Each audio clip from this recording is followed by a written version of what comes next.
Hey everybody, welcome back to another episode of The Podcast Strikes Back. My name is George and you're listening to the weekly movie show with the boys Connor. Hello.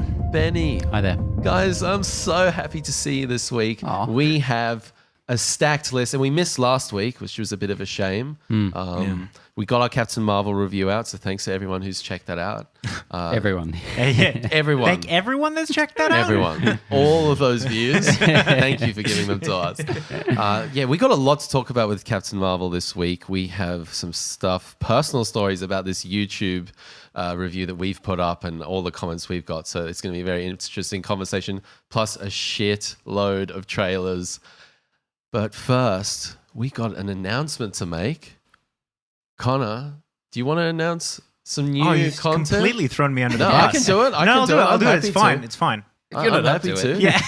I'm happy to. So this is actually not something really new that we're doing, because this is one of the first shows that we did 2 years ago was something that we called Movie MMA. And the concept of it was basically it came out of like a bet or an argument that we had in a previous episode where, what was it? It was Spider-Man 3 versus Amazing Spider-Man. Which one was worse? Which one was worse? Well, I didn't know which one was better, but it devolved into which one is worse. Yes. And we both picked. Well, I picked a hill to die on, and you two picked a hill to die on, and and we had this big MMA. You guys can go listen to it. Yeah. Just go back through the archives. It is 2 years ago. It is a funny one. I've listened to that one a couple of times actually. It sounds so narcissistic when you say it like that. It was in Europe on the honeymoon. Yeah. I just listened to that one. You were missing us. I get was you. just missing the boys.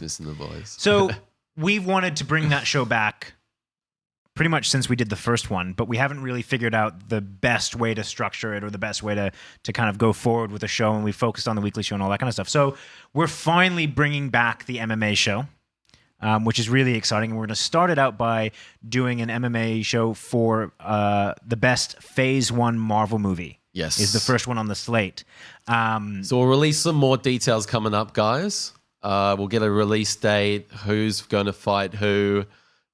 It's going to be awesome. So stay tuned for that. Go like us on Facebook, and we got to reboot the Instagram, boys. Benny, When you say we, Benny, one of you guys got to do some social medias for once. But I didn't even have my own Instagram. Yeah, Why would I be doing that I one? know. It's great. Well, this maybe can be your one. Sweet.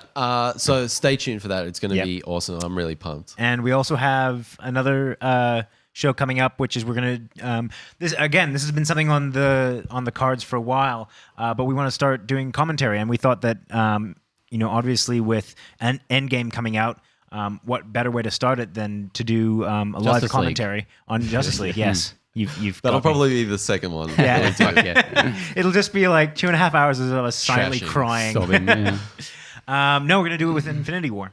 Yes. So I think we'll live stream that one actually. We'll try and live stream it, or we'll definitely do video content and a listen format, an audio format. A listen format. Maybe Bandcamp. We've got to kind of figure out how to put that together, but that will be coming up, as Connor said, before Endgame. That'll be a nice little catch up. Exciting stuff. I haven't seen Infinity War since the cinema. Really? Neither. I've never seen it not on the big screen. So I've watched it once in between. And I actually talked about it on the podcast. It's really enjoyable. Yeah, no doubt. It doesn't. I'm lose actually any of really its- excited to watch it again, and I'm glad Yeah. I've left that Although time. I'm putting this out there right now, we're not watching it here. Okay, that's fine. I will not be subject to your sound system. You bring film. over the sound system.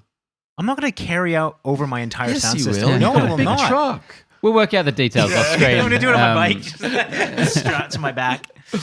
No, that's not happening. So that's coming up as well. So it's all exciting stuff.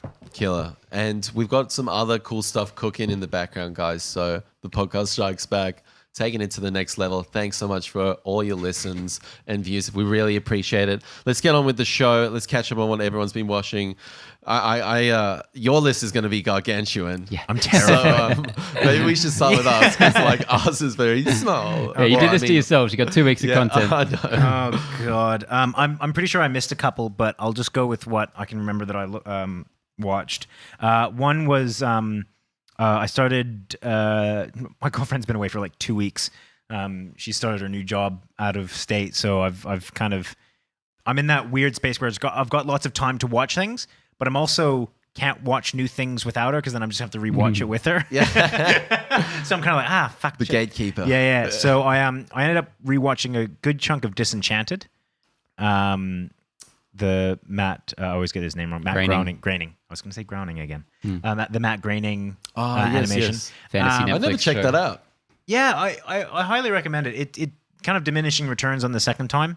One of the things that hasn't diminished is the music in it, which is one of the key takeaways I took from it. Mark Mothersbaugh from time. Devo. Yeah, he's just it's top notch. It is really the thing that sticks with you. I didn't even finish the series, and I quite enjoyed it. But the music was really good. Yeah, it's really spot on. I also watched Sausage Party. That was another rewatch. That's such I don't think anyone's ever rewatched Sausage Party. such an that was kind of why I was curious. I think Seth Rogen only saw it the once. So egregious, and I kind of love it. I mean, it's this weird mix of like really. It's kind of like taking the fart joke to the next level. It's really juvenile humor with this kind of highbrow storyline. And I remember distinctly being in the cinema and they burst in the song very early on. And I was like, holy fuck, this is like a full Disney parody. Oh my musical, God. Like, there's going musical all out. aspects. There's Proper production, like proper songs. The puns in it are just, it's what was the movie where they said, it's a leak. Cloudy with a Chance of Meatballs. It's like taking that to another level in terms of food puns.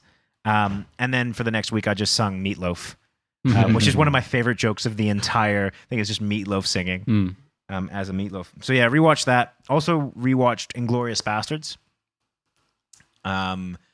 which is one that I always kind of go hot and cold on for Tarantino. Like it's For real? Yeah, I mean, it's that for me is one of his. That's top 3 for me. Yeah, and most people do. And then on any given day, I could put it in my top 3, or it could be kind of in bottom 3. Yeah, that's consistently top 3 for me. I go hot and cold with that one. There's just I don't know. I think what about this viewing? Oh, I really enjoyed it. Nice. Apart from the last, there was not even the last. There was a period that. I can't remember what I kind of zoned out on, but yeah, really enjoyed it. That first scene and the bar scene with the finger and holding up the... Spectacular. How do you do it? 3. Got to get it right. 3. And it just reminds me of like how thankful I am that they found Christoph Waltz. Yeah. Because he's so fucking good. And I'm just really glad that, for better or for worse, how prolific he is now. I'm glad that guy is making waves in Hollywood. So he had a really good movie after Inglourious Bastards. Green Hornet, Django Unchained, Water for Elephants. Django Unchained. Django's good, yeah. Alita Battle Angel, I thought he was the best actor in that for sure. I mean, he wasn't given much to do, but he and I've said this pretty consistently. It doesn't matter what movie he's in. He's never been the part of the movie that you go, oh, this has really let it down. Like he always obviously comes in with 110%. And there's a couple of actors like that I just hold an immense amount of respect for. That I never seen them phoning in. Correct me if I'm wrong. I saw this. I think a post on Reddit the other day that it says for how prolific Samuel Jackson is, he's never phoned in a role. Maybe he has, but when I think back, like he always seems pretty spot on. Watch a couple of his direct-to-DVD ones. Like I haven't watched his entire catalog by a long shot, so it's probably out there. But he is usually playing Samuel L. Jackson. Yeah. That's probably a good point to it as well. Like he doesn't have to do much. Not a stretch, yeah. Yeah. So I saw that. I also watched. This is fascinating. Beyond the Curve, which is the flat earther documentary on Netflix. Oh, I watched about 3 minutes of that. That is super fucking interesting. It's Behind the Curve. Right. Behind the Curve, maybe. I'm just kind of going off memory. That is a very, very, very interesting documentary, and it touches a lot of points that go well beyond just flat earthers. And how these tribes build up. Yeah. I mean, the last 40 minutes is kind of probably not the direction that you'd particularly think that it would go, but it is It's just like the Earth is flat. fascinating. People. Yeah, It's not the That's direction I was expecting. No, I think the filmmakers did a really good job with the narrative of it. There's a weird aspect to this film where they've got like this kind of romantic love interest type thing that was a bit weird between some of the, I'd say, characters or some of the subjects of it. That part was a bit like I wasn't quite sure where they were going with that, why that was in this Is it documentary. a narrative? Oh no, No, it's not, and that's why it was What? weird. Yeah, no, that's the only part that I was it like, seemed so I'm low confusing. budget. It seemed like some guy had done it on his handy cam or something. Granted, I watched about 30 seconds of it and I Dude, turned it no, off. I trust me. Give it a I shot. can't. I don't You think love I your can. conspiracies, I can't. George. Because you know, if you Why watch it, not? you'll start believing it, don't you? Yeah. Oh, fucking hey. That's what I'm concerned about, man. That was just, it was just a really cool documentary, and it gave a lot of insight. Like, you come out with sympathy for these people. Like, I think a lot of people expect to watch this and be like, oh, let's laugh at the flat earthers, but you kind of come out of it with a better understanding of why this movement is actually there. It's really interesting. I love that Netflix is going gung ho on documentaries. It's such a it seems like a medium of storytelling that is kind of exploding, Yes. and we're getting a lot of cool information out of it. I love a good doco. Then Love watch a this, good damn it. doco. No, I don't. I just can't. And give it a finally, view. I finally chucked on Velvet Buzzsaw. Ah. And Didn't listen to our review, did you? No, I didn't. No, I didn't. Clearly. So and purposely, but I'm super interested to hear what you guys thought of it. Just really Check out quickly. our review. Yeah. I'm not going to do that. Check it out. No, just tell me what you thought of it so I can disagree. I think I liked it a little bit more than you, but I think I liked the potential of the film more than the film. Yeah. I think they left a lot on the table with. I just didn't like the direction that they went in certain ways, and I think what I was really intrigued by was the ecosystems and the economies that existed within the art world. Yeah. And I wanted to kind of get more into the scandal and like, this guy fucking this guy over, and it went to this really strange supernatural element to where the last death, I was kind of like, nah, you really lost me. You really lost me on this. So I think the setup in the first 20 minutes and Jake Gyllenhaal, killer. The rest of it, very forgettable, and it's amazing that I can actually remember that much about the film. I thought it was either a comedy that wasn't funny or a horror movie that wasn't scary, and either way, it was both a satire and a slasher with no teeth. I thought it was kind of pathetic in execution.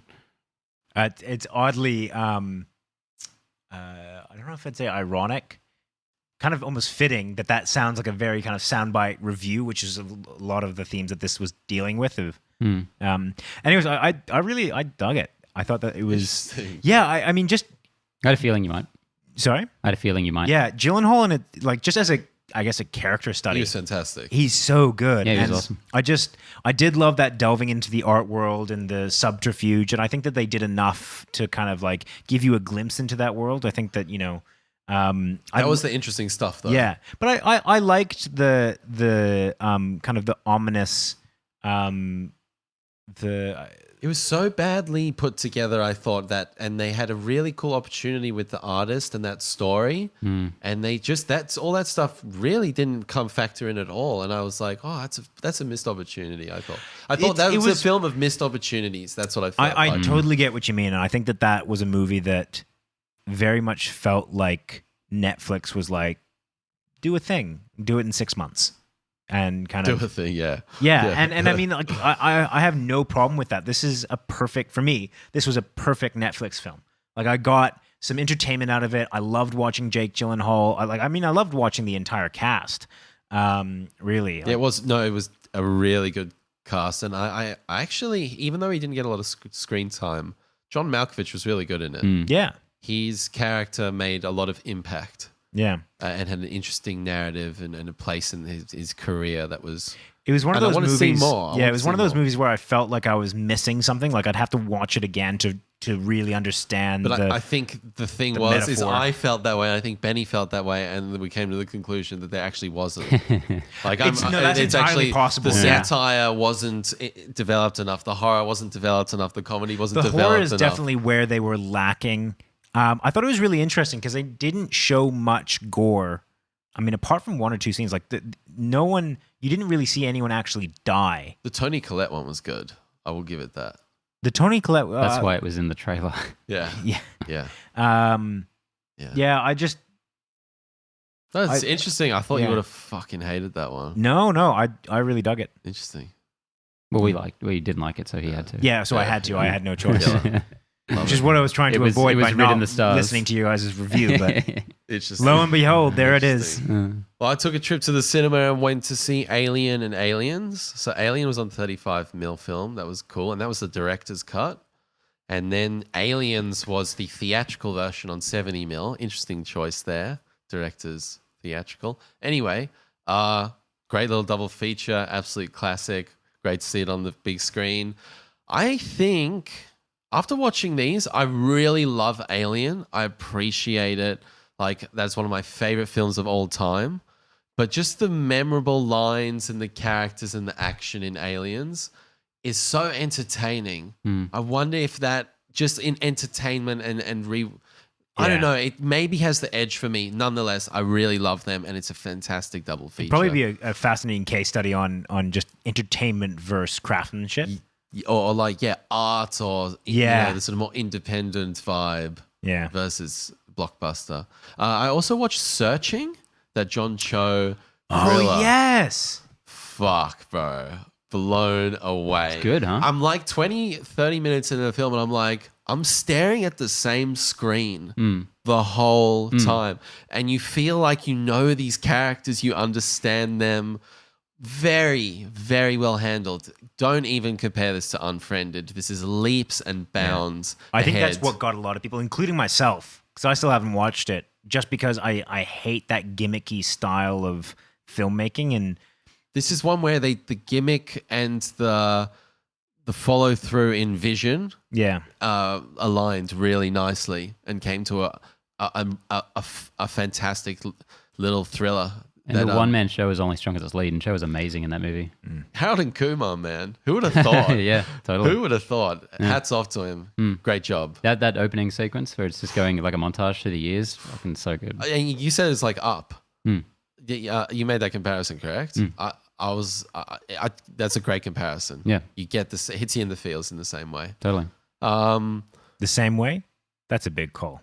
It really, Watch the movie. It really Yeah? does, man. Shit.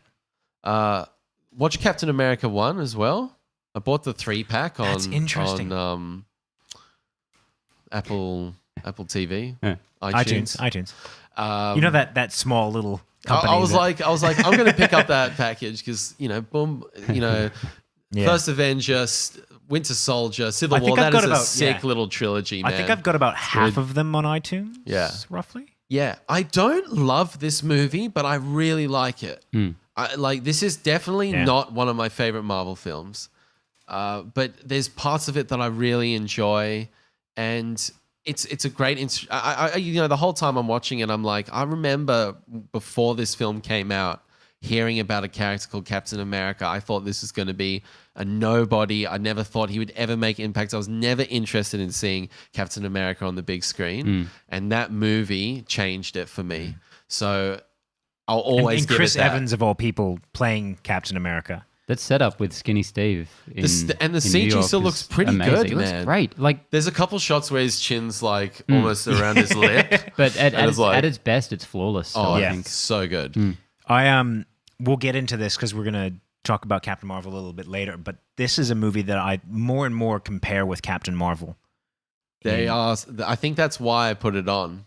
Yeah. Well, and I mentioned this in our review as well, is that, in terms of character, that's someone that I kind of see them on that level.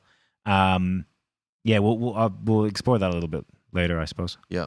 And then I also watched the 4-hour documentary, Michael Jackson leaving Neverland. Oh, God, I don't have the guts to do that yet. It's brutal, man. It's really brutal. Very upsetting. I like the whole time through, I was just like, Jesus fuck.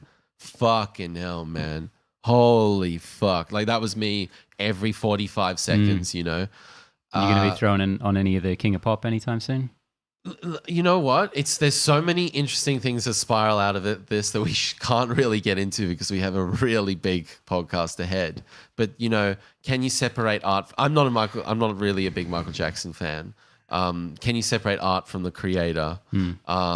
That's a really interesting question that kind of spirals out of this. And also, he went to court. He was acquitted. He was. A jury declared he was not guilty. He walked out a free man. And now this coming back, there's a lot of interesting questions that come from, where's the line in terms of what we believe? When is somebody true? When is someone telling the truth? And when is somebody fabricating something? Yeah. And it's a really, really interesting thing. I tell you what, though, it's hard not to believe these guys. The stories are very, very in-depth, and they're very, very... There's a lot of that matches up between the two guys' accounts. So there's a lot to it. It's a very upsetting documentary. So I think the most interesting part about that is the discussion that's being happened, and it's a little bit more relevant with the stuff that's happening with R. Kelly, because he's still around, and like if you buy his music, he obviously profits from it.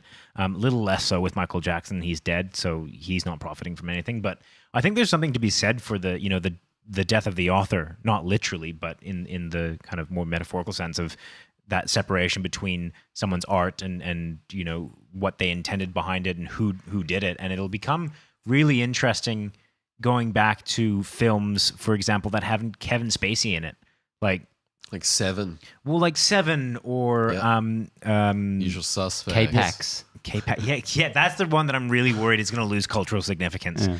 But those kinds cat of one he did? Yeah, 9 Lives or something. 9 Lives. I can't believe we could When never you go watch back that to again. 9 Lives, you're going to be well, I was thinking American Beauty actually, but that was the one I was trying to say.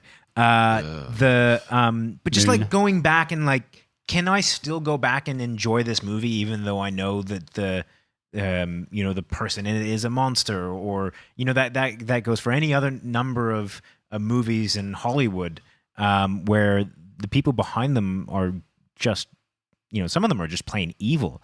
How should we, can we separate the context in which it was made from the art that we're witnessing? And yeah, no, I think it's going to be a weird couple years while people figure that shit out. Yeah, it's definitely a sign of the times. But yeah, so that's me for the week. Cool. Benny. Okay, so I had the pleasure of watching David Fincher's Fight Club in 35mm film. Killer. That was a very cool night. This is such an interesting movie, being that it's purportedly, a satire about masculinity, but it's been so misconstrued over the years by so many kind of toxic people into, like, when this movie came out, it was such a hit among a certain kind of person that fight clubs actually sprang up all over the place in the real world. And people, took messages away from this movie that supposedly aren't intended, but I've always really struggled to decide whether this movie does any kind of a job at all of satirizing this stuff, or if it just presents it all so seductively, like, just the seductive nature of nihilism and anarchy. And the movie makes it look fucking good. It's Brad Pitt, sexiest he's ever been, just being the coolest motherfucker you've ever seen. And, at the end, it tries to flip it around, but that's lost on so many people. And watching it again, certainly the craft is, Fincher. It's fucking unbelievable. It's amazing. That's timeless. One of the best to do it. That is timeless shit. Yeah. But, I don't know. Coming directly out of it, I was like, yeah, that's a fucking masterpiece. But it's still, I always got to kind of go back and forth on it on how successful it actually is in what it's trying to do. So maybe I've just out of the cultural loop. What was the intention of the film? So I think it's not clear. That I don't know. Does Fincher really? Did he have an intention? Yeah, he's come out and said what his idea is and what the point of the book is. I got a lot to get through. You can do your own research on this if you want, but basically, the most polite fuck you I've ever heard. The violent screaming into the void that all these men engage in this film is not what this movie's promoting. At the end of the movie, he says he turns against Tyler Durden. He's like, fuck, this is all really bad. You met me at a really complicated time in my life. And he turns to Marla, Helena Bonham Carter's character, to move away from that shit. But the movie, all anyone took from it was, Project Mayhem. How cool is all this? It's why the Joker has so many fans. Because they're just like that, anarchy, let's burn everything down. Ironically, there is something wildly seductive about anarchy. Like it's absolutely the movie really does make that point too well. The nihilism of it is really it's so most people probably see this movie when they're 14 years old or something, and I remember when I was a teenage boy watching. I'm just like, yeah, we are the all singing, all dancing crap of the world. Fuck yeah. So I don't know. It's just a really interesting film that I could talk about for hours. But I think there's a lot of layers to it, and I Yeah. think the fact that it can be interpreted from so many different ways is a great success of that film. I think you can look at it from a lot of different lenses, and there's a lot of different themes that you can unpack from it. Yes, to an extent. Anyway, a movie in a similar vein. I watched Lords of Chaos, the film based on the Norwegian black metal scene. Yeah. Nice. True story. Yeah, I missed that one. About again another movement that just went really out of hand, got really out of control. So it's about a band that's all about black metal, all about blood and death and suicide and self-harm, and this stuff just keeps escalating until there's actually people getting killed. And it was a fascinating story that I knew very little bits and pieces about. This is one of the most hard R-rated films I've ever seen in my life. Wow. Really? I can't recommend it enough. Yeah. Sorry, I can't recommend it enough if you think you are ready to watch it, because it has depictions of like self-harm, suicide, murder that are some of the most intense things I've ever seen in my life. Wow. And it's also got some really cheap jump scares in there, which I didn't expect. So those really got me. But the movie is also darkly funny and has an amazing lead performance by Rory Culkin, I think it is, Macaulay Culkin's younger brother. Yeah, not Kieran Culkin, Rory Culkin, who is just and it's really well done. So this is obviously set in Norway, and all of these young like metal kids are all played by Americans pretty much. So they're just full on American accents, Californians, whatever, which really works in an abstract way to set them up as the outsiders they are in their own country. Okay. It's the kind of thing that may bother some people, like that Death of Stalin one. But I just think it's a cool kind of stylistic thing almost. Yeah. So this movie was directed by a drummer from an actual metal band, kind of from that time, I think. He also did Polar, that Mads Mikkelsen one, which apparently was hot garbage. I don't know if any of you guys saw that. So I had the choice last night of putting on Polar or Velvet Buzzsaw. And at the very last second, I chose Velvet Buzzsaw. That might have been a good decision. You never know. Yeah, don't know. I'm still interested to see Polar. I want to check it out because I like Mads Mikkelsen. Yeah, anyway, so that was amazing. That was a really cool movie. I also last night watched on the big screen for the 20th anniversary Cruel Intentions, the Reese Witherspoon, Sarah Michelle Gellar, Ryan Philippe film. Jesus. That's a weird one. I never got that one. unapologetically love this fucking movie. I never understood that film. Yeah, you had to be there. You had to be there. I saw this when I was like 11 years old or something. Yeah. I saw it. I felt it had the weirdest vibe. I always felt like very odd about that film. That's fine.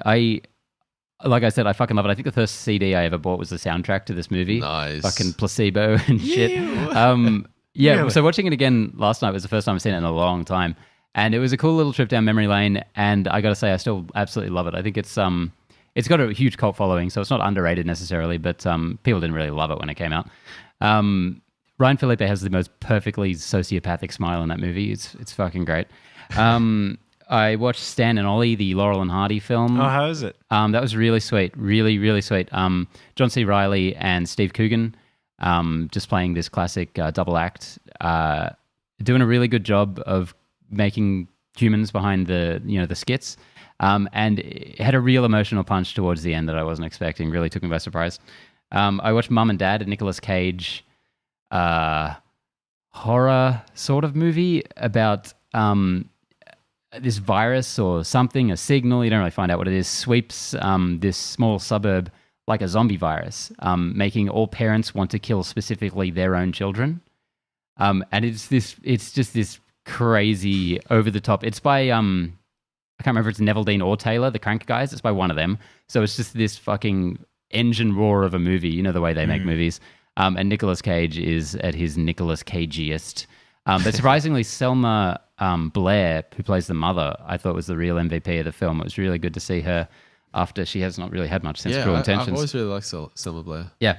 I watched Destroyer, the new Karen Kusama, Nicole Kidman film. Rolling your eyes there, are you, buddy? No, this is just, I'm just kind of like doing the, oh my God, how many films did you watch? It's been 2 weeks. So this is the one, a lot of people have been talking about her performance, Nicole Kidman, in this, about she's this real kind of badass detective in LA. This was Karen Kusama is the director of The Invitation, which I think is an all-time great film. Go check that movie out if you have not seen it. This is a lesser follow-up, I feel. I watched it at midnight, which didn't help. Kind of got a little draggy towards the middle, but the end really brought it back. Sebastian Stan's in it, really cool. So I overall recommend. I watched an Irish horror film. There's a lot more, don't worry. Called The Hallow. I don't know if you've ever heard of this one, Georgie. It's from the director of The Nun, Corin Hardy. So that does actually sound familiar. That doesn't help it. But I thought this was a really, really cool little horror movie, kind of a creature feature like The Descent, but with more of a Del Toro-y fantasy vibe, maybe kind of Irish folklore. Let's check this out. All I want to say to you, George, is it's devoted to fuck you. It's dedicated. No, fuck you. It's dedicated to Ray Harryhausen and Stan Winston. Nice. So it's a real practical effects show. Killer. And it's great. You sold me. The movie's it's not amazing, but just as like a really solid little practical effects thing, it's great. Yeah, really cool. Pumped. I watched Hotel Mumbai, the Dev Patel, Armie Hammer film, Australian movie. I didn't realize. Based. There's two that Dev Patel's done on an Australian production. Yeah, Lion. Yeah. He did. His Australian accent is fantastic. Yeah. So this authentic. This is based on the 2009 terrorist attacks on the Taj Mahal Hotel in India. I didn't know anything about this story. I'd never heard about it. This movie is, I thought, really, really good. It is intense and violent to the point of almost being exploitative, because this is true events that happened to people who are still alive. Not all of them, though. And it is like so much bloodier than I expected out of one of these kind of real life drama sort of things. There are so many headshots and just... It has and not just because of the title, it has a Hotel Rwanda type vibe to it. I remember watching that when it first came out, and that was like a really intense kind of... There's a hotel in it. Yeah. Have you seen you've seen Hotel Rwanda, yeah? Yeah. I wouldn't really draw a comparison between them. No, because this is more of a like an action thriller almost. Oh, really? As much as it can be in the confines of being a true story. And like I said, it's almost exploitative because it's actually kind of funny throughout as well, which is a really weird vibe watching it, but I really dug it. A few people walked out of it because it was so intense. Wow. Recommend that one. Am I rating? It must be, yeah. Yeah, okay. Yeah. Interesting. Which, you would expect kind of an M. Check that out. And then I watched two Ben Wheatley films, Kill List and High Rise. Kill List. Kill List is this fucking dirty little, really disturbing film. I haven't seen a Serbian film and Martyrs, but they did come up in some of the reviews I was reading about this movie. I've seen Kill List. You've seen Kill List? Yeah. Weird, eh? It was so weird. I didn't get it. I'm going to be honest, I didn't get it. Weird. This Ben Wheatley guy, I've been catching up on his stuff, and I remember getting into this guy a couple of years ago. He's definitely one to watch, but this one I didn't entirely get, but I think it might be one you have to sit with and watch again. Stark. The most wretched group of characters I might have ever seen in a film. Not just unlikable, but contemptible. Nihilistic. Yeah. So yeah, do you find value in watching those kind of films though? Not inherently, but I have no problem with it. It's interesting because you don't normally see it. It's a bit atypical. Well, there's I don't know.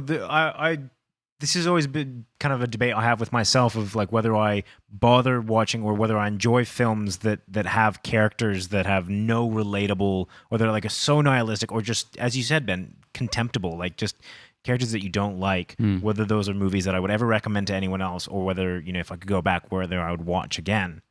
Well, something along in those veins that I would recommend as something enjoyable, unlike this, which was not enjoyable per se, would be Werner Herzog's Bad Lieutenant, Port of Call, New Orleans, starring Nick Cage. Now, that's about a fucking bad person, but it's so entertaining. But is he contemptible, though? Because he's horrible. He's horrible. I don't mind watching bad people, as long as there's something that kind of... There always has to be some kind of interesting or redeemable quality, and it doesn't have to be big. No. Nothing in this one. Yeah. No, but I kind of more to his point about like Port of Call. Like, is there something about Nick Cage that you find? He's Nick Cage. He's so watchable. Well, there's that. So beautiful, majestic. And High Rise is a 70s styled kind of allegorical film in the vein of your kind of post-apocalyptic movies. Like I said, starring Tom Hiddleston and a bunch of other British people you'd recognize. Another one I didn't entirely get what the point was, but it was a hell of a watch. Very strange, very divisive, I think, that one. And that's me for the 2 weeks. Wow, what a list. Well done, boys. Yeah. Good watching. I left stuff off. Yeah, I know you did. Okay, well, we got a lot to catch up on, including a bit of Captain Marvel news. Ka-chow! Alrighty, first up, Captain Marvel has surpassed initial box office estimates to earn $450 million worldwide in its opening weekend, and is, as of today, sitting at just over $520 million. I saw this article came up on my Facebook, and it was like, exclusive, Bob Iger unhappy with Brie Larson and Captain Marvel. I'm like, are you fucking kidding me? Yeah. Are you fucking kidding me? Yeah. They've done like $500 million in like 4 days. Bob Iger is happy as Larry. It's fair to say. I love the idea that Bob Iger is, you know, for whatever reason, would call Brie Larson into his office and be like, "Now I'm very upset, sir. We have the most Where's my recent billion, numbers." Brie? Where's my billion? Fuck it. Some people, I mean, like they'll report whatever they want to report. But It'd probably be like Bob Iger being like, "Oh yeah, you know, whatever," and they're like, "Oh, he's furious." Yeah. But this is ahead of at least my expectations. I didn't think it was going to get there that ahead fast. Ahead of projections as well. It's fair to say this movie, whatever you think of it, is a success. There's no denying that. But it's hard to be like freaking out about it because it within so many of the same parameters as Black Panther was in last year, it's behind. Like, and that, not to compare it to the movie that broke all of the records, but this isn't doing the same, obviously, except it's pretty, some. I was gonna say it's actually kind of fair to compare it to that because I mean it's time of year. It's a Marvel movie. It's the first introduction of Black Panther was the second introduction. Not of that to character. just compare it to that in a vacuum though. Like compare it to all of the MCU maybe, like or the more recent ones, but not to the biggest runaway success of this decade. That's a bit rough. But it's doing well. It's doing very well. Yeah. This seems like a good opportunity to give any thoughts that we have on Captain Marvel, because obviously the review that we did, and I mentioned this in response to actually, I think it was a comment or two in the YouTube comments about, maybe we felt a bit cagey about giving, really definitive opinions. And large part of that was because we had just walked out of the film. We literally drove from the theater here, sat down with the mics and went for it. Yeah, we probably about half hour out of getting from the screening. We hit record. I always get a bit nervous when I give reviews that close to having watched it, because it's one thing to like experience a movie, but to kind of tell you, to kind of articulate what you thought of it is another thing. So yeah, you need to let it digest a little bit. Probably a good time to talk about that but, now. One thing I noticed, and I actually had to watch back because we were getting so many comments on it. I think I actually got a little bit of what we all talk about when, the first tweets come out of a screening. Oh, rad film. It was fucking sick. Batman vs. Superman. It was sick. They gave us champagne. It was sick. Yeah. And I think, that was our first MCU film that we got invited to by Disney. I was like, we saw a cat there at the premiere. I was amped. I was just genuinely like really pumped up. Yeah. And I don't think I had a single negative about the film. So I tried. I didn't. I agree with you. A little bit of time to let it marinate and digest the film and actually kind of form an opinion rather than just sort of blurt out initial, just kind of like an initial reactions discussion. Was I'll, what it was. I'll clarify. Like, having sat on it for a while, I still think it's a good film. And then honestly, anyone that's coming out saying this is the worst film ever made needs to pull their hat out of their ass. So Georgie and I watched it a second time. Yeah. My opinions have definitely changed. Worst film ever made. Yeah, I expected this. SJW cuck bullshit. Disney's Soy boy shoving it down our motherfuckers. throats. No, I don't have that much to say about this movie, to be honest. It's such a, I don't say generic, but it's very just a Marvel movie. I said upper middle tier in my review. I might even adjust that to just mid tier. Couple of for the things. Marvel Couple things stuff. that stood out to me on the second viewing. Number one, love the Star Trek isms in this. I think it actually owes a lot to Star Trek. You can challenge me on that if you want to. Even the final shot when they go, oh, is that actually? Is that a spoiler? I shouldn't really be spoiling things. Yeah. The final shot is very Star Trek. So, and speaking of the final shot, and this is something I talked to you about in the review, that last, I suppose, 5 minutes. You didn't like that, which is something I really didn't like. Yeah. It really kind of soured for me. What did you think of that just on the that, second as I review? said, I really like the Star Trek isms, and the final moment is a Star Trek moment. So, well, the very final moment is, but like the last 5 minutes. I'm into it. Yeah? I'm into it.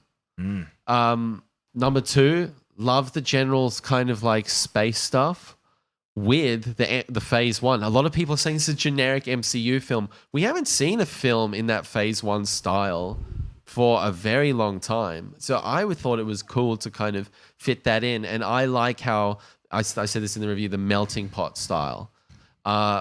Brie Larson is well cast. She's a little stiff, but in amongst the ensemble with Sam Jackson and Ben Mendelsohn, it's a really good moments with those characters. So they prop her up a little bit. I really like Captain Marvel. I like her a lot. We didn't really talk about her much in the review, specifically Brie Larson.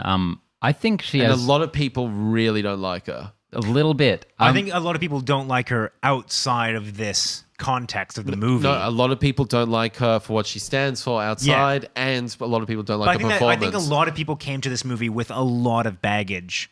Yes, and no doubt reviewed it as such or responded to it. Regardless, as such. the criticisms do become of her and her performance, regardless of why they're doing it.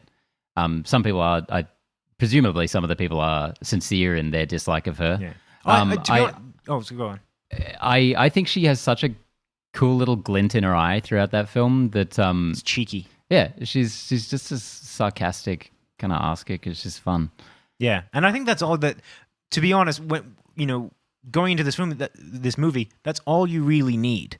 I mean, she's that quippy hero, and we'll kind of address something that I brought up in the first review, which is about the character arc, and I very much maintain that I'm not really interested by her character and the overall arc that she undergoes. I think that's really lackluster, and it kind of, there's a lot of parallels that it drew for me between that and the first Avenger that you just watched, George, which was that, throughout the entirety of Captain America, Steve Rogers is just good. And, there's no real kind of internal discovery that happens. And I felt that all the kind of the plot that was happening around Captain Marvel was what was moving this movie along. And that's fine for kind of an intro to a character for a phase one type film. But it's really not. That will have to change. And it's definitely what changed with Captain America. I mean, if you look at Winter Soldier and you look at Avengers and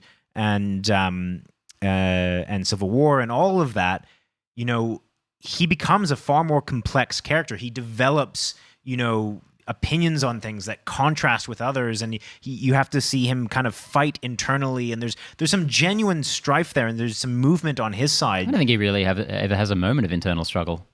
I think he very much does. He's a moral compass. I mean, he always knows exactly which way he's headed. If you look at I mean, you might be right about that, and that I mean the. No, I still think that when he's talking to Tony, he definitely wants. I think he wants different things, and in fact, I think it's Winter Soldier that is all about him coming to terms with the fact that he doesn't want the war to end, and he struggles with the fact that he knows that that's probably wrong and a character flaw in himself. So I'd completely disagree with that there's no kind of internal strife with him, and that's a major theme of at least one of his movies. They all kind of blend together. So what that did for me was give me a lot of hope that as Captain Marvel is integrated into the overall MCU, that we will see a lot of growth within that character. And I think that's really exciting. I think that's the thing is like in this, she's pretty much invincible. She's like the female equivalent of Superman or something, you know? She can fly really fast. She's super overpowered, and she will come across a force that will bring an opposition and might even defeat her in a couple battles or something, and she'll have to figure out a way, and there'll be some kind of internal struggle there. This is MCU's chance to do what Batman vs. Superman or Man of Steel really should have done. What challenge do you propose for someone who is overpowered? Do you just get another character that is equally as powered, or do you provide them with more of a moral struggle, or just there's more nuances to how that character is challenged apart from fight the more powerful bad guy? Yeah, definitely. Of all the great Superman stories ever told, I don't really think any of them are he has to punch someone who's as strong as him. Yeah. It's what everyone always complains about, a character's overpowered, as if there's no possible drama to be, gained out of someone who has the powers of a god but has to live as a human. Yeah. That couldn't possibly be an interesting Or dilemma. how they use those powers, how they choose to use those powers, or the consequences of the powers. I think that's always been something that the MCU has done rather interestingly, is looked at the consequences of these heroes' actions. Particularly in Civil War. The whole point of it is... they claim to... so watching that Endgame trailer and just watching Don Cheadle walk around, I'm like, there are no consequences to any of this stuff. Well, they're addressing it. Whether they land on the side of it is worth it or not is... No, but there's just no consequences. Like, he just walks around now. He's not disabled at all. Disabled Thor anymore. loses an eye. At one movie later, he's got an eye. It is still a comic book movie. Yeah. Let's within context. Status quo must be achieved. But I do agree with you. Whilst there isn't a character, I would have liked more of a character arc as well. I did say in our review that there was an arc through the plot and her discovery of who she is. But I agree with you. It's not untrue. It would be cool. It would have been cool to have a little more something like, I want to say, there was a cool opportunity with another character to add a little more conflict, and that would have been cool. Anything else about Captain Marvel? What do you think about all the I don't know if you guys want to comment on this, but I found it interesting about how many comments we got on our spoiler review, and both reviews in general, that were saying how we were just really positive on it, and fuck you guys, and soy boy cucks, and all this stuff. So one of the interesting things I noticed about this, you noticed something very interesting about was this. that the grand majority of the negative comments and dislikes and all of that happened right after we put up the review, like within a day or two. The night, yeah. And then, a couple days later, we started getting more supportive comments and, kind of better traction on it. And, something that would explain that is that a lot of people that disliked that were people that hadn't really seen the film or hadn't had a chance to really kind of digest the film. Yeah, totally. It was people that were bringing their own particular baggage, justified or not, that's kind of irrelevant, but people were definitely going into this movie with a lot. Not even uninformed. Well, not having seen the movie is pretty uninformed. That's uninformed. No. Oh, sorry. Yeah, that. Yeah. No, their That's what I'm baggage, saying, whatever yeah. it may be. Yeah. No, definitely. People that hadn't seen the film or hadn't really given the film a fair shot. Yeah. And as I said before, I think people that came to this saying this is the worst film that they've ever seen really need to pull their head out of their ass, because it's definitely not. It's just, I don't know. Unless you've been the luckiest film viewer in the That's what I'm fucking thinking. world. There might be two people out there in existence that have watched such good films that this somehow ranks on the worst that they've ever seen. But seriously, on what metric is this the worst film ever made? It's just silly. It's a lot of hyperbole on every side of this argument. And then if you want to talk about, Disney's marketing or the people that they've cast, then fine, whatever. But we're talking about the movie, and the movie was good, so fuck off. And another thing I noticed was, have you watched Red Letter Media's review? No. They just literally talked about Brie Larson's thing about 40-year-old white dudes and all that. Yeah. They barely talked about the movie. Excuse me, Jesus. Sorry. Really, really like the first time. I love Red Letter Media. I always love them, but the first time I'll be like, "Oh, come on, guys! Let's talk about." I don't know why you're going down this path. I've seen a lot of stuff from them like that. I kind of, whenever there's a review that I think might lean in that direction, I just generally don't watch it. Was it good advice for everyone out there. their Captain Marvel review? Yeah, and they basically just talk about how Brie Larson, just slamming her basically for That saying seems the weird, man. Like, review the movie. There's a lot of people in movies that I like that I don't like the actor. I love those guys, man. And it was the first time I was like, oh. It's not surprising coming from them now after a lot of their Star Wars coverage, I think, was in a similar vein. Yeah. Yeah. And again, if you hold those opinions, fine. Good, bad, or indifferent, yes, absolutely whatever. fine. Everyone's allowed to have an opinion. But if you're going to talk about the movie and the quality of the movie, just fucking be honest. Here's something that will unite us all, that will bring us all together, I think. If you were unaware, Brie Larson had a pop star phase about 10 years ago where she was essentially Avril Lavigne, but even worse. Look it up if you haven't seen it. It's like Hillary Duff with Avril so Lavigne. bad. It is so bad. It is hilarious. I couldn't believe it. If you're going to go after her for something, Go after that. for that. It's terrible. Alrighty, next up in Marvel news, Destin Daniel Cretton, the director of Short Term 12, is to direct Marvel's Shang-Chi, who we all know is the master of Kung Fu. I literally did. Destin Daniel Cretton, don't know that. Short Term 12, don't know that. Shang-Chi, Marvel, don't know that. We've talked about Shang-Chi Marvel, I think I've heard of it. before. Maybe. This is We have. Yeah. Sorry. basically Marvel's second at bat after they fucked up the last Kung Fu character with the Iron Fists. So they're making a movie out of Shang-Chi. There's no details on it whatsoever at this point. Does this feel like a landmine to you on both sides? This feels like them going, listen, we did it with Black Panther. Now we're going to do it with Shang-Chi. Like Totally. that Chinese box office is going to be humongous. Yeah, so it feels as cynical as every other move that the producer side of thing makes. But It's basically like kind of split up your demographics and make a movie for each one of those, and then they all come together in the Avengers. Like then you win. Then you win. I mean, if you look at the success so far of Captain Marvel and you look at the success of Black Panther, it's probably not a terrible strategy to take. Not a terrible Just from in strategy at terms all. of making money, like that to me kind of seems like a win-win for Hollywood. It's a great strategy. Obviously, it's paying off insanely well. Yeah, and I mean, fuck it. It's doing, I think, a good thing in terms of diversifying, Hollywood films for very bad, greedy reasons. But yeah, still a it's good weird. thing. It's like It's a capitalistic economy. we know where we want to go.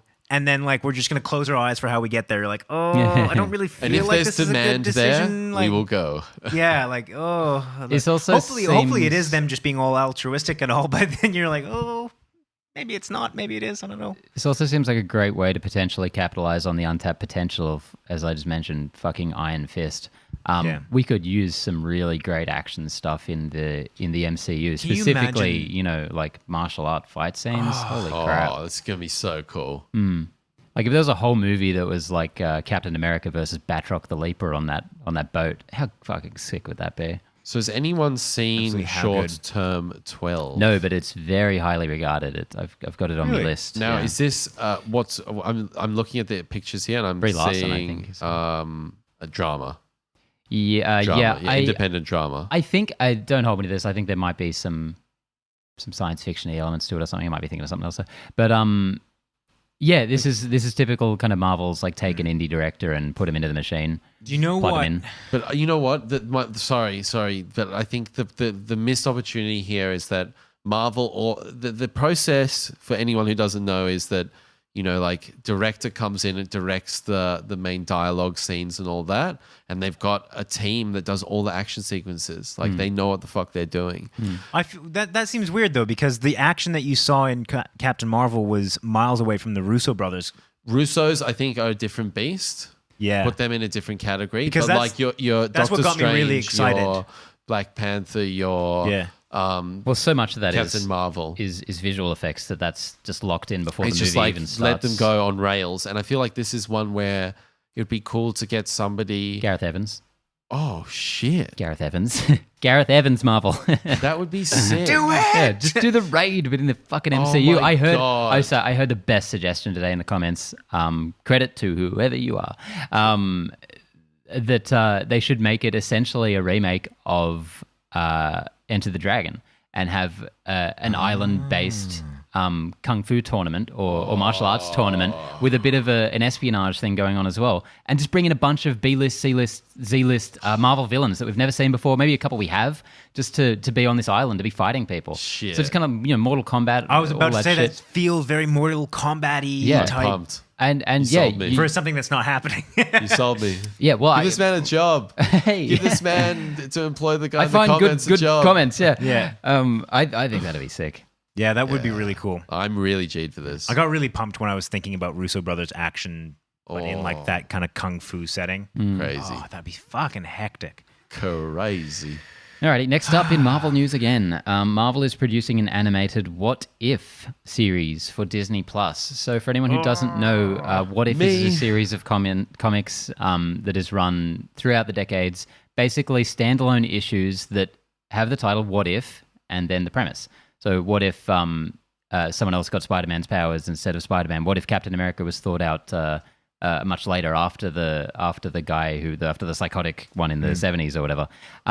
So just a really fun alternate universe, sort of like It's the interesting. We kind Elseworlds of already in have DC. that in Spider-Man the Enter the multiverse? Spider-Verse. Yeah. Yeah, but each episode or each issue, presumably each episode, is a very specific scenario. Like, what if this happened I instead feel like of I'm this? going to love this. It's great. It's a Twilight Zone sort of thing. It's like every issue pretty much ends in the whole world or the whole universe being destroyed. Nice.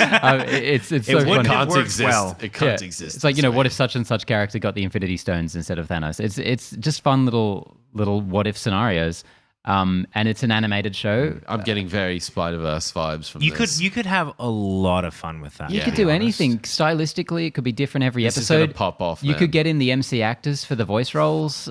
You could basically just Each one can have its own visual style. You can get completely. This doesn't have to have continuity. Did you guys just say that? said that, Sorry, I zoned out. I just zoned out for a second. This happens every That's okay. time. He makes a good suggestion, and you're like, "Hey guys, have you It thought of happens. this?" It What happens. if? Sometimes I It get this little happens. voice in my head that just I whispers drift off good for ideas. a second. I have to check the And then you have a shit, great and I'm idea. like, I'm back. yeah. So I'm pretty jazzed about this. I think it could be a lot of fun. That's cool. I'm definitely sold on Disney Plus. I'll tell you that much. Sign me like up. 4 I'm show still- announcements ago. I'm still like from a principal point of view, very much against it. Yeah. And You have to each an- delete Amazon Prime. I know bro. each announcement just gets me a little bit more being like, I know I'm wrong. And they But I'm announced that so not okay with announced it. something definitively, I believe, that the whole catalog will be there. Yeah. Static.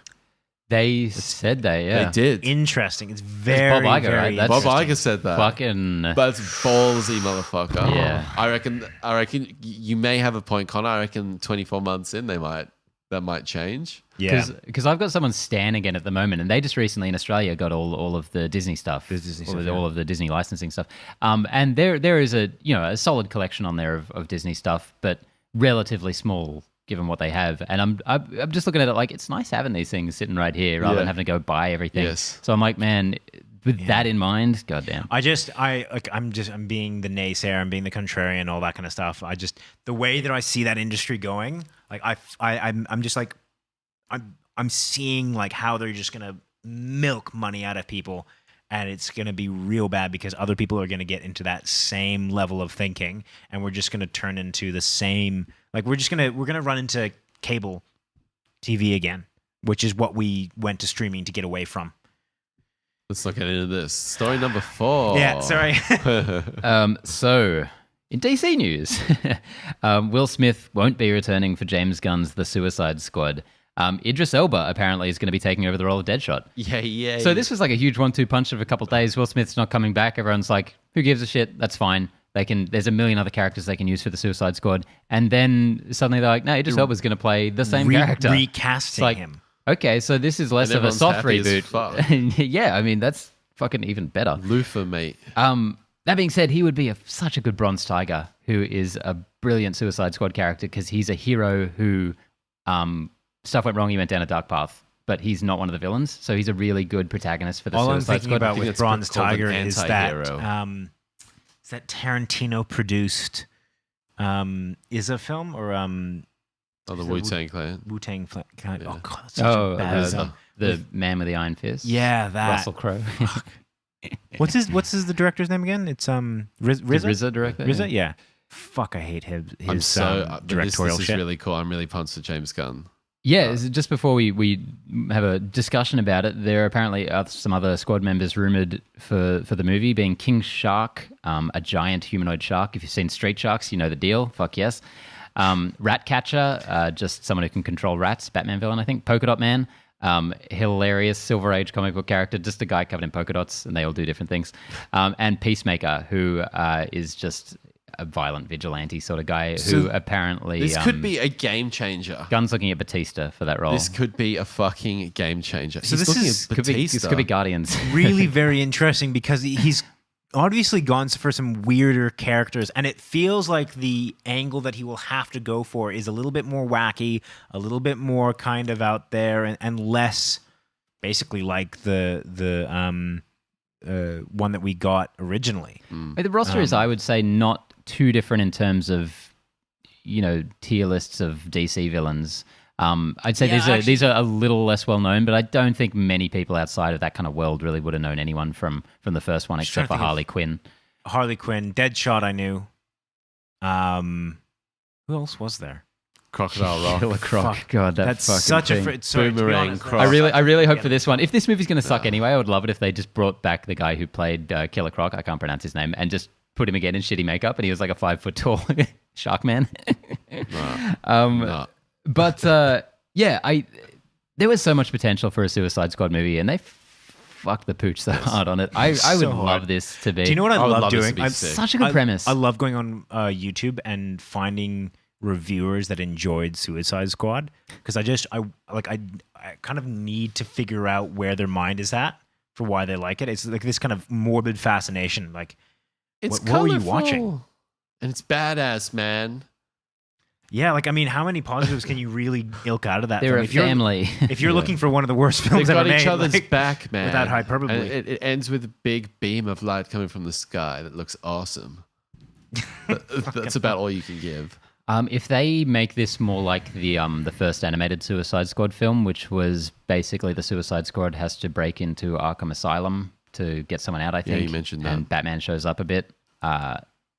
Cool. Brilliant. Easy. Such a good little... How many times are they going to not make a goddamn Arkham Asylum film?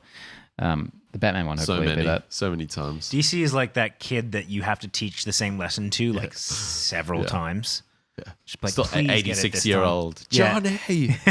No, they're on it now. They're taking over. Shazam's apparently really good. I really hope it early is. word, And yeah. we've got the trailer. We're talking about the trailer coming up, and yeah, very Let's excited. blast through these last 4. Leaked images provide the first full look at Sonic the Hedgehog from the upcoming live-action He film. looks awful. He does not look great. He's got real weird cheeks, and I'm just no. The fan reaction to this has been pretty. It's been pretty like decisive. And Sonic fans No one will put likes up with a lot. Yeah, I mean, like just Sonic, the problem with Sonic has been it's never been able to transition from 2D platformer into a 3D space, other than Sonic Adventure Battle 2. Yeah. So the problem that they face is taking that character and putting him into a 3D film that still exists, and he looks terrible. And I don't know how you do it. I actually don't know how you do Sonic the Hedgehog.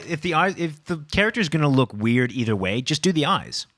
just do the official Sonic the Hedgehog model. Yeah, Like, I think it just he's been rendered in 3D for 20 years. He looks fine. It's so funny to look at the reactions to Pikachu coming out, and it's not what people would have thought. But it's been overwhelmingly positive. Totally. And 'Cause then for it's this just to, Pikachu, but rendered Yeah. in a realistic way. exactly, and this to come out in the same kind of fashion, and everyone's like, "No."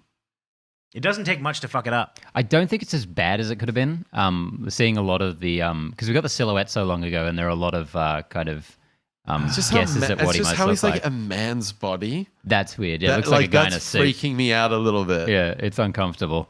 I'm So scared, much of man. this is uncomfortable. I'm so scared. Yeah. I don't think I'll actually be able to watch that, man. I I'm like gonna- that posters. I'm gonna getting make you anxiety watch right it. now. all the other details about the film I think are so positive, so it's unfortunate that it's getting all this backlash. Gotta go faster. Gotta go fast. Move on to the next story. Next up, despite earlier reports, Amazon has hinted that their Lord of the Rings series will take place in Tolkien's second age of Middle-earth, potentially thousands of years before Aragorn was born. Very interesting. So there's been a lot of... So this is really interesting because Amazon has been famously tight-lipped about what's going on. Like, apparently the security that they've, kind of gone through around the production of this and the story of It's this like in is Jeff Bezos' basement. basically, yeah. And he It's just him in personally it's like strips you. cosplay. Nobody lets anybody in. So I wouldn't be surprised if everything that's coming out of Amazon right now is misinformation. Sounds very conspiratorially kind of. If this is geared, true, it's like Knights of the Old Ring. It's like we're going It back is. 1,000 years, nothing related to it. We'll get cool little tidbits. Do you know anything about the stories from the First and Second Age? Fuck no. So there's a lot of one of the really cool Nerd. things that Tolkien did is that he built an entire mythos. Like he spent a lot of time creating. There's stories about vampires and werewolves that happened before Lord of the Rings that are written down there. It's fucking fascinating. He made a history Silmarillion. spanning eons. He made Yeah. a goddamn creation myth. So I think there's so much to delve into here, and stuff that would translate really cool, I think, onto a visual medium if they do it correctly. I agree. mean, a lot of people are talking about them doing the Fall of Numenor, which is a really fascinating, story. I think one of the really cool things about that, and they would have to do this right, which is a self-evident fact, but whatever, is that story involves Sauron, who is obviously a major part of the Lord of the Rings, and for some reason a major part of The Hobbit. We'll ignore that. But this is kind of not an origin story, but it's very much how he kind of became who he is, and it gives a far more sympathetic telling of his character, and there's actual like kind of levels and he was a general to the real big bad guy, not just a big eye. before. Yeah, exactly. So I think there's a lot of stuff that you could do that would be very cool with And that. you can explore Bilbo's grandfather's grandfather's Exactly, right? grandfather's Yeah. grandfather. That's it. And he was really interesting. Like, he was the guy who came up with the parchment in the Shire, and he spread the word of But see, this is- writing. He this was is- prolific. To be fair, this is not retconned, and there's actual there would be reason to tell this story. Like there's actually something it's to fan it. fiction, bro. It's got to open His with son wrote Frodo. it. It's got to open with Frodo writing the story. Yeah, His yeah. ancestors. That kind of shit can fuck off. Oh, Mr. Frodo, you're back for the 18th time. Oh, why do you just let me have this? All right, fuck. I'm actually really excited for that. So I'm just glad that they're taking it away. None of this Aragorn's son or Aragorn's Yeah, I think that's a smart youth. decision. Yeah, I Definitely agree. don't need that. I mean, I think it could be done, but I wouldn't trust anyone It to do could it definitely be properly. done. If it was Warner Brothers who owned it, it could be done. Christopher Nolan's next film is being described as a romantic thriller that is Alfred Hitchcock's North by Northwest meets Inception in tone. I don't even know what that means. If we That's know so one cool. thing that Nolan does well, it's romance. That's probably The man has a beating heart in there. That's the bottom of the Beats the once a ranks year, when I it comes think. to criteria of what is good about Nolan films. Hmm. I'm really? I don't think he's very good at romance. I don't think he's good at human emotion. I've always found we're talking about Inception, but like in Inception, his relationship with his wife, I always found that really fascinating. It's And definitely fascinating, but I didn't feel like it was like romantic as per se. I don't think I've ever seen. No. So that's what I'm intrigued about suppose, this. yeah. I like how it's North by Northwest is a great film. It's a favorite of mine in terms of Hitchcock. And then Inception, I wanted to see when we had this question a couple of weeks ago, what would we like to see? I said I'd like to see an Inception too. So to get a science fiction-y kind of vibe, I'm pumped, man. I'm really pumped. Yeah, that's just describing the tone. So again, we don't really know anything about this one, but a thriller is always good coming from him, I guess. Yep. Should we move on? Excited. And finally, Warner Brothers is moving ahead with an Edge of Tomorrow sequel. Why is this in here? Doug Liman, Tom Cruise, and Emily Blunt are all expected to return. Come on, are you not excited about that at all? We've been talking about this for about 4 years, boys. Yeah, It comes, it goes. Another 18 months. It's like the Crow reboot. Oh, It God. rears its We head. haven't talked about that in so long. It rears its head and it's like, oh, I'm still here. Yeah. It might actually happen now because last we reported on it, they had Jason Momoa in the lead, Yeah. so he's going to hot Bradley shit right Cooper now. before that. Tom I feel like Hiddleston, this is one of those projects. Do you think Even though Momoa I will end up being the Crow? Sorry? Do you think Momoa will? No, I thought he got cancelled off. Crowa. I don't know. I don't think that movie's ever going to happen. It's like deja vu talking about this movie. I have no need to see a sequel to No, this me film. neither. This is It is such a really good great film. self-contained. Leave it as it is. It's going to be an entire film dedicated to explaining that last 10 minutes. No. The only thing interesting I could see them doing with it potentially is, What Happy Death Day did. well, maybe You but have to go in a different direction. They did it well. You gotta do something different. Well, that's the thing. I think to do the Groundhog's Day thing again would be pointless. Yes. Yeah. So just make a fucking awesome sci-fi epic. Do the aliens to Alien. Make them chasing Them going to the Yeah. home planet of this alien thing. And like the Independence Day 3 we're never going to get. You guys remember that movie? Oh my lord. I didn't even watch the second one. No, me neither. What time is it? It's trailer time. Trailer time. Boom. All right, we've got a lot of trailers on, so we'll Let's try rip into it. Yeah, let's rip into it. First of all, we've got Dark Phoenix. I quite like this. I'm going to tell Really? you straight up. I was thinking about this. If X-Men 3 didn't happen, I think everyone would be quite into this. Yeah, because this is a remake of X-Men 3. Yeah. So there were 2 trailers released, domestic and international. They're very different. The domestic one is garbage, and the international one's actually not terrible. Which is the one where they're in space? They both have a lot of similar elements, Okay. but one of them's just put together in a much better way. It's very strange. So I think for this one, it's almost impossible to come at it without the context of the larger Fox universe. It's as if the world is ending for these characters. Almost. And they don't mind killing off a few. So, all right, actually, no. First thing I want to talk about is Mystique, which has kind of blown up on the internet and with good reason. Because the first time I watched this trailer, I was fucking weirded She looks like an out. anime character. What the fuck is going on? Like, she looks like. Did It's no like one look cutesy. at It's a like chibi Mystique. Did no one look at a photo of how they had done her makeup previously and go, Yeah. oh, continuity? I think she looks better, but Really? nothing like the other I characters. Yeah. actually agree with you. Yeah, but it's an No, I interesting. wholly disagree. I love think the- she looks. I think she looks better. I don't think she ever looked as good as the Rebecca Romaine version. 100%.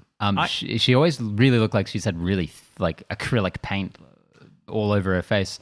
I think she looks cool now. But speaking of Mystique, she dies in the trailer, Yeah. which is pretty. Well, we it assume does- assume it's her. It's definitely her. They could pull a quick, fast one. No, in the she's last wanted second. out of this franchise for half a decade. She's gone. I reckon Magneto looks like he cops He's it too. gone. Yeah. So I reckon I think that's promising. They might just be cleaning shop in here. They're like, this is the last one we're gonna do. Fuck it. Maybe that's why they extended the release date. Yeah, just to reshoot everyone's death scene. It's like we're gonna pump this. This is the Yeah. this is the finale. I hope that isn't a cheap cop out for them making a good film, though. Oh, It- I mean, like- they were never going to make a good film. I mean, do you know what? This would have been really interesting if they knew that they were going to be done a year or two before they did. And like they at the very beginnings Bit of of a this ramp film, up into it. they knew this was the last one, and then that kind of end gave them freedom, as opposed to now they might just cop out and just kill everyone and say, oh, look at the brutalness of this film, and try and pass it off as like a Wolverine or of a Logan. I mean, yeah, I don't get the vibe from this that it's going to be. I don't know, man. It was certainly better than the first trailer, and it's certainly better than I think it has any right to be. But still saying that, it's just. Did the one you guys watch have the little sequence at the end when they're on the train? And Yeah. with that was cool, man. I think that's going to be an interesting scene. I like the vehicle design of the ship in space. You're going to hate this movie. I'm going to hate this. I think the only interesting thing we're going to find out about this movie is if it's the worst X-Men movie ever made, because I think it's going to be in the running with X-Men Origins Wolverine and Apocalypse. No, I don't think it's going to be down there. Well, okay. I think this is going to be a middling. I think there's every Middling, chance it could be as middling. bad as Apocalypse, which I put right at the bottom. Which one? Oh, I was about to ask that. Which one do you think is worse, Origins or? Apocalypse. Really? Yeah. Oh, come on. When was the last time hang you on, watched hang Origins? on. Wolverine's much more amateurish, and but also it's more hilariously bad, It's and fun. it's breezy in a Entertaining. watchable way. Yeah. It's like a Yeah. montage of these just Apocalypse dumbass is a action scenes. slog. Every time I watch him like scraping his claws together, it makes me want to punch something. It's crazy. Yeah, it's so bad. So bad. Yeah, I remember watching that Which in bit?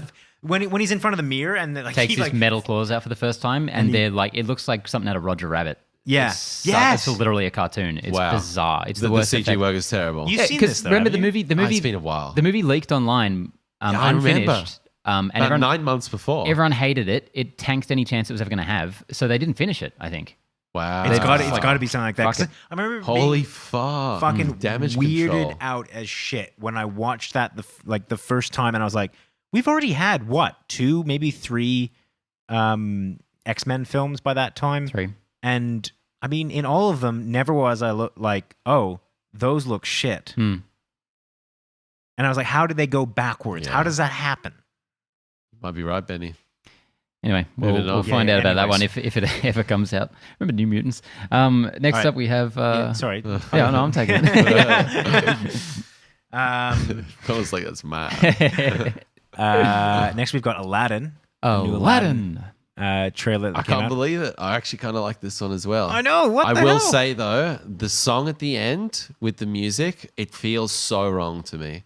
Like I got I'm that as like well. I'm like, you've stolen something. You've Yeah. stolen something that does not belong to Something you. that is mine. Yeah. That I had the exact same feeling. I thought this. I mean, when they did the, it took me off guard the first time I saw the Genie song. You've never had a friend like me, or whatever it was. With all the Will Smith. Yeah, Yeah. I And- like it, man. Yeah, I so like it when, a lot. when I heard that theme, I was like, oh, they are not doing like Robin Williams' song. Like, that's just not cool. And then when he started doing like a little bit of a rap over it, I'm like, okay, actually, you know what? If he's going to kind of make it his own, I'm sort of cool with that. Like, I won't go either way necessarily right now, but I'm going to give this one a chance. I will say that ending one, which sounds straight out of the animation, that felt like a betrayal. That felt weird. Like I didn't know how to feel about them just lifting it out of that. And I actually thought it was the original singer for Aladdin. Yeah, I couldn't hear a difference. Yeah. I don't know. Jafar still sucks. Jafar is bad. Oh my goodness. I mean, what were they Real thinking? bad. I don't want to judge his performance too hard before I've seen the film, but he seems terrible. But I mean, just what I think the fuck were they thinking? part of man? it is just For is Jafar. not his fault. It's not menacing. Part of it is No, the it's not his casting fault that he person's was fault. cast Yeah. in a horribly wrong role Yeah. for him. Yeah, I mean, like if someone said, "Do you want to be in a major Disney production and you want to be Jafar?" You'd be. I don't care who you are. You'd be like, "Fuck yes." But I mean, that whoever cast them should know. Like, And Jazz, what the fuck are you doing? I think that Jasmine, she's beautiful, like she's the actress, but I don't think she doesn't feel like Jasmine to me.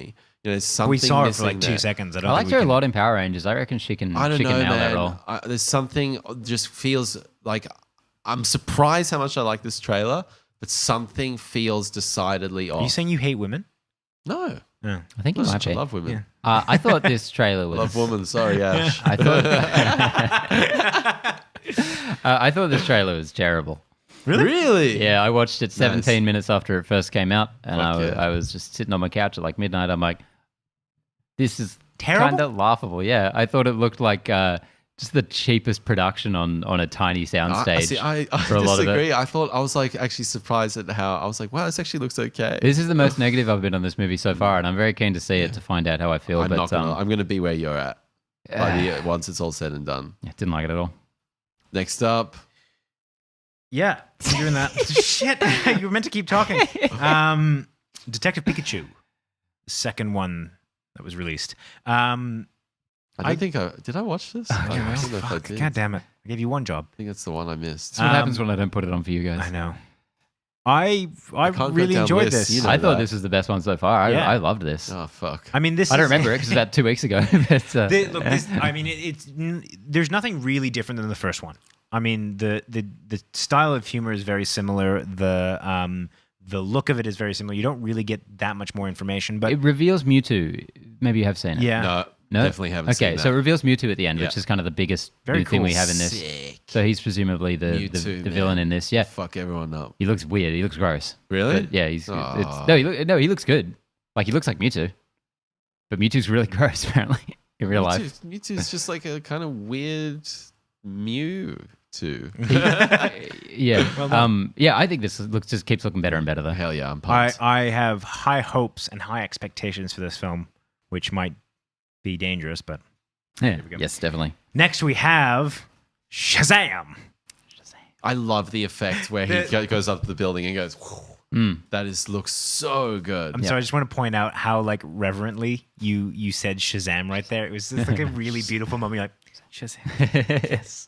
This has got all the ingredients for success. It looks hilarious. I like the concept. I like the Guardians of the Galaxy vibe they're going down. I like the kind of small town vibe. It's got a sort of like feels like it doesn't feel like New York or LA. Listen, maybe I'm wrong here, but it just felt like a little sort of Midwest kind of setting. They seem to have a great tone lockdown. Yes, which I'm super really, into.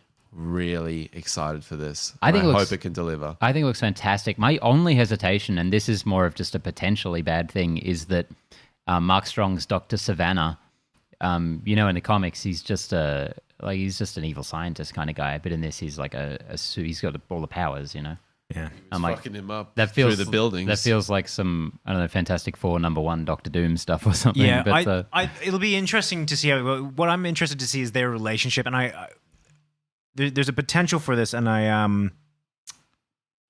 don't know if they'll go down this road, but I would love it if Mark Strong kind of coaches him on how to be a rival. It kind of looks like that, in the sense of like Mark Strong is used to dealing with heroes and battling heroes and not really knowing how to deal with someone that is new to the game. I think that could be really cool to explore. Yeah, a lot of humor in kind of the comics and shows is wrung out of the fact that so few people who deal with Captain Marvel or Shazam know that he's a child. Yeah. So they're all just kind of like, something odd about this guy. It's really weird. And they even say that in the trailer. You ask him like, "How old are you?" He goes, "I don't know, 15ish." Yeah. No, I have high hopes for that movie. Me too. It looks like I'd really like for I was about to say Netflix for DC to just hit it out of the park with this. Can we give this next one straight to George? Because I think this is a big one. Hellboy. Yeah, sure. Listen, I am so excited for this, man. I can't tell you.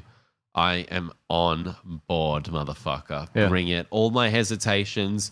Like now that I know, okay, so in my head, before we saw any footage, I was really excited for more of a gritty, more of a low budget, more of a somber, darker vibe, and we're not getting that here. Regardless, I'm happy. We're getting a Paul W.S. Anderson film instead. I'm so pumped. So this is the red band trailer. It is violent as fuck. I am so People getting like into it, man. Fucking sliced. Yeah, this is much more intense than I've ever seen. I'm not even. Hellboy I'm happy really that they're redoing like the origin story. Like, identically, it seems. I'm happy. Yeah, I didn't hate this trailer at all. Let's but go. it was surprising in a lot of ways. Let's go. So I'm trying to think of I'm looking it up now. Okay, yeah. Do you know what this movie looks like to me?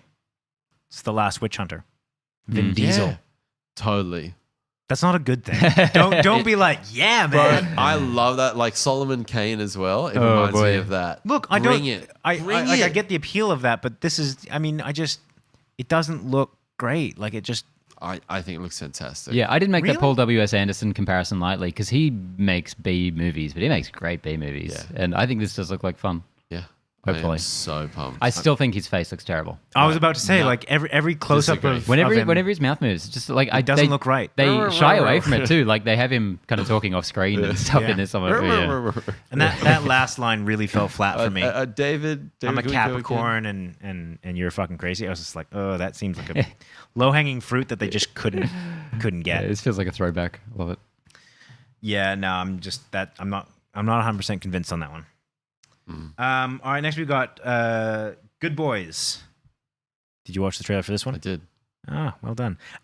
This is I love this. I love how prolific Seth Rogen is. As a producer, As a producer, as an actor, as a director, all that kind of stuff. Like I think that just he's working. And he seems like the kind of person that shouldn't be. So I love that he is.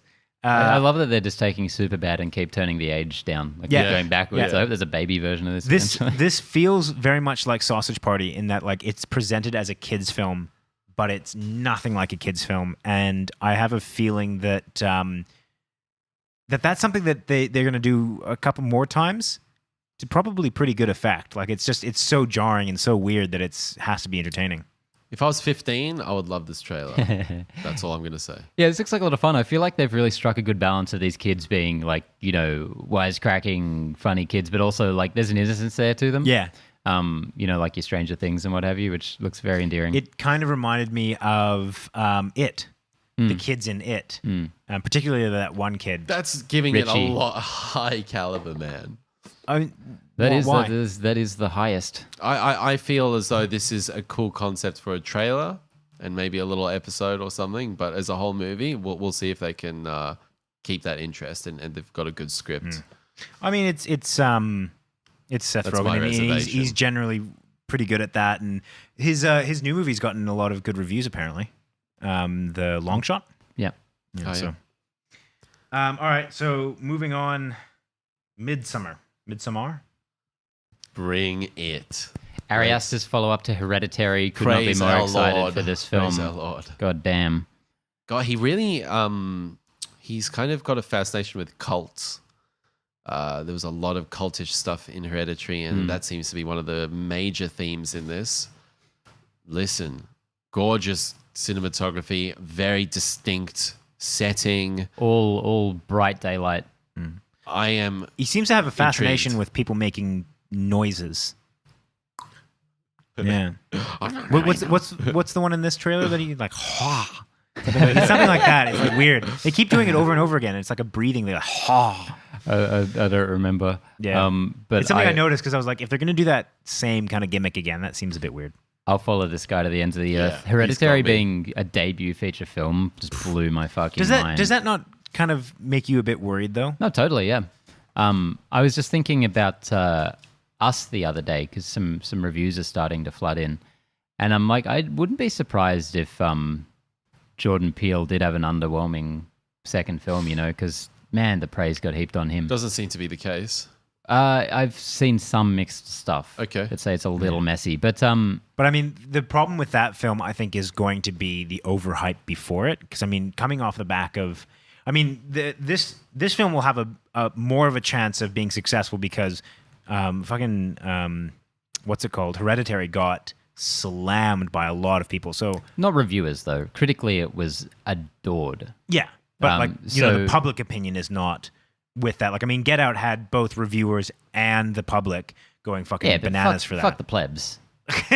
We're Oh, we're yeah. reviewers, man. We're the fucking king shit around here. We don't need to listen to them. I'm very, very keen for this. Really keen. Hereditary, I thought was just fucking terrifying. Boom. All right, moving on. We've got Game of Thrones. I didn't watch this. What I mean, Well, it doesn't mean anything to me. Yeah, you guys totally. talk You about it. talk about it. yeah. It seems like a pretty serious tone change. I mean, I think how could it not be? Like, this is the pinnacle, the finale. It's going to be big battles, and kind of it's going to be final. And I think that something that's made Game of Thrones really interesting along the years has been this kind of subterfuge. You don't know who's with who, and then how it's all coming together, and that. It'll be really interesting to see how they deal with that change in pace, that style that they're gonna have to do. Yeah, it looks like it's going to be just a fucking blockbuster, like a 10-hour movie. Yeah. The only takeaway I had from this trailer, I'm such a lazy Game of Thrones fan. I'm not really that invested. The only takeaway I had was that Tormund is still alive, and I'm like, fuck yes. Tormund Wolfsbane, redhead Viking dude. Oh yeah. Okay, yeah, good. Because it was a bit up in the air last time we saw him. Yeah, that's true. Yeah. So that's great. Bring back Sean Bean. He's kind of one of my favorite characters off He's to the the best. side. Like, Yeah, he's he's my just absolute How favorite. could Sean his, Bean, his what would you call it? Courting of what's her name is brilliant. Yeah. So it's so good. All right, moving on. We've got Good Omens, which is the Amazon Prime. Is it? I should know this, but is it a series or is it a movie? It's a series, right? Yeah. Yeah. I love this concept. It looks pretty low budget for what they're trying to do, but It's very BBC production. Yeah, but I don't think I could give a shit. Like it's just I love the idea of them working together and like just their camaraderie. Yeah, Angel and a Demon, David Tennant, Michael Sheen, just having to try and avert the apocalypse. It looks like so much fun. It's like cool, like little buddy comedy. I think there was a little bit more explanation in the first trailer as to why they're doing it. Like this one kind of seemed to.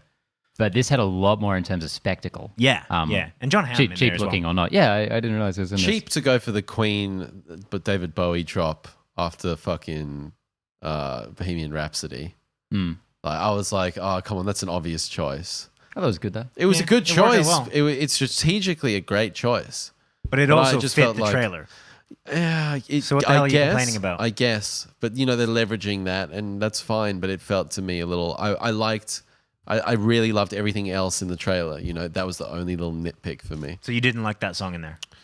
I just thought it was a cheap grab at like. You don't like David Bowie? I really don't like him, man. Wow. I'm gonna go over to his house, say to him, Mr. Bowie, I don't like you. Oh, George. You missed out on some news. Next week. Oh, okay. So after Good Omens, we've got Brightburn. Fuck. Another trailer for Brightburn. This Yes. looks killer. This is really interesting because, I mean, in terms of action, there's not an awful lot that's shown in this that wasn't shown in the first trailer. In fact, I think there might have been more in the first trailer. But what's really interesting is everything that's happening around it, how far down the story they're going to go. One of the things I got out of this is I just love the concept of like, what would you do if you found out your kid was a monster?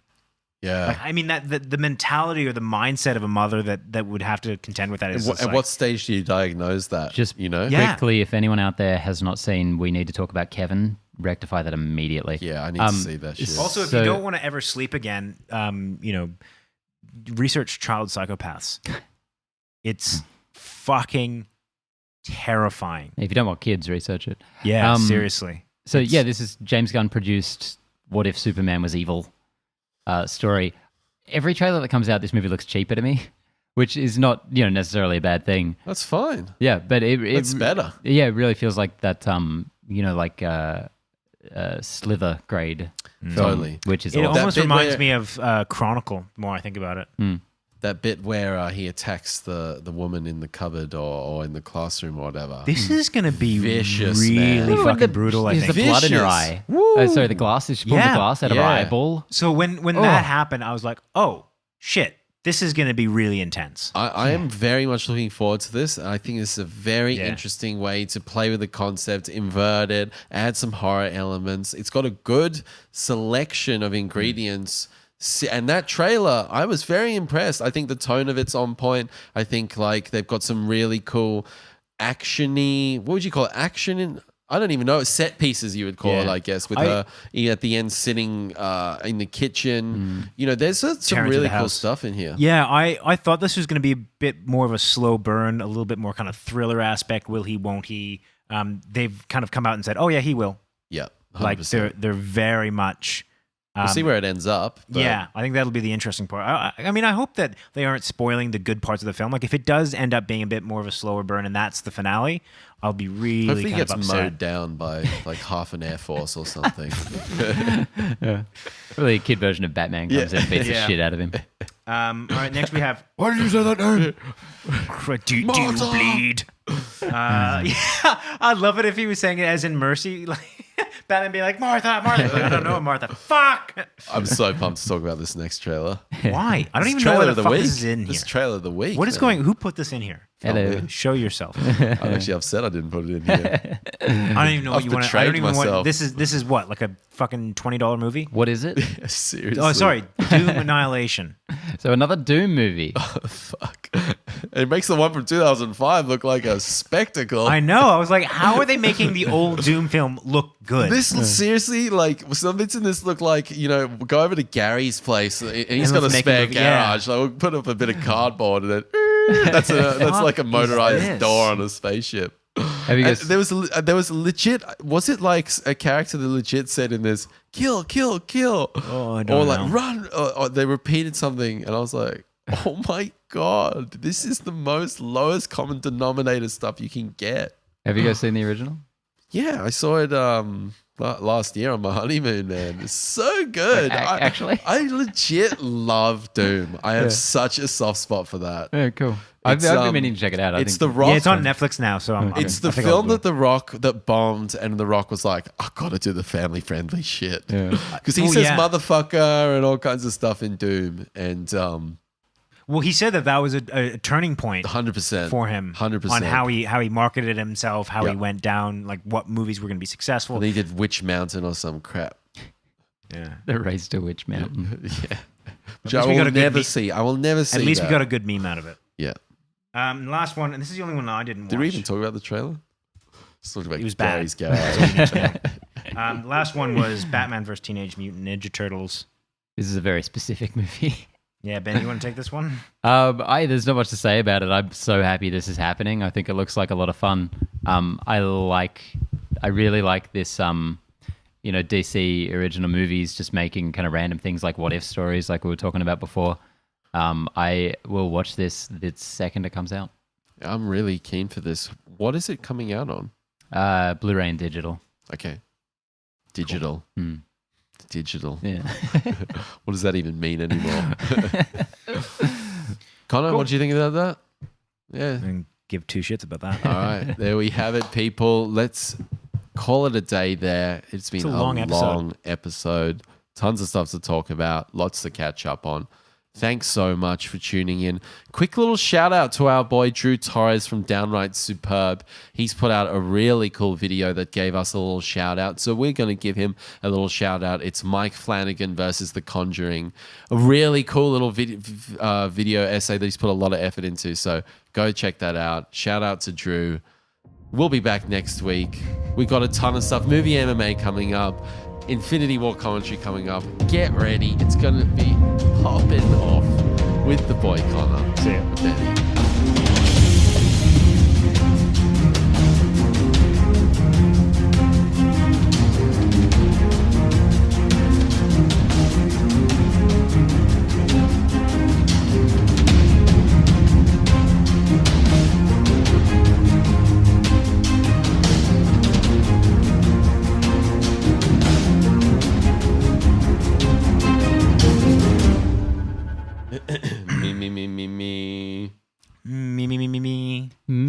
Me.